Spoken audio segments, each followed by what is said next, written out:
ஐக்கிய நாடுகள் சபையின் திட்ட சேவைகள் பிரிவின் தெற்காசியாவுக்கான பணிப்பாளர் சார்ல்ஸ் கலனனுக்கும் கடற்றொழில் அமைச்சருக்கும் இடையிலான கலந்துரையாடல் கொழும்பில் இன்று நடைபெற்றது. இலங்கையில் மீனவர்கள் எதிர்நோக்கும் பிரச்சினைகள் மற்றும் அவற்றுக்கான தீர்வு பொறிமுறைகள் தொடர்பில் கொழும்பில் உள்ள கடற்றொழில் அமைச்சில் இதன்போது கலந்துரையாடப்பட்டது. இன்றைக்கு இந்த எங்களுடைய மீனவர்களுக்கு கடல் தொழிலாளர்களுக்கு வழிகாட்டுவதற்கு புதியதொரு சட்டம் தேவைப்படுகிறது, புதிய சட்டங்கள் தேவைப்படும். அப்ப இந்த சட்டங்கள் தொடர்பாக கடந்த பல வருடங்களாக இந்த சட்டங்கள் திருத்தங்கள் கொண்டு வருவதற்கு, மாற்றங்கள் செய்வதற்கு அல்லது புதிய சட்டங்களை கொண்டு வருவதற்கான உரையாடல்கள் மேற்கொள்ளப்பட்டன.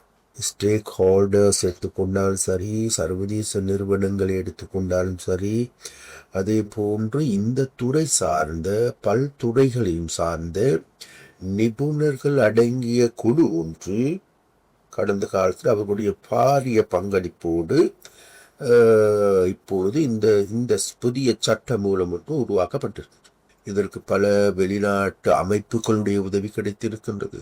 மார்ச் மாதம் 25ஆம் தேதிக்கு முன்னர் எங்களுடைய கடல் தொழில் அமைச்சின் செயலாளருக்கு உங்களது ஆலோசனைகளை பெற்று தாருங்கள் என்று நாங்கள் மிக மிக வினயமாக கேட்கிறோம்.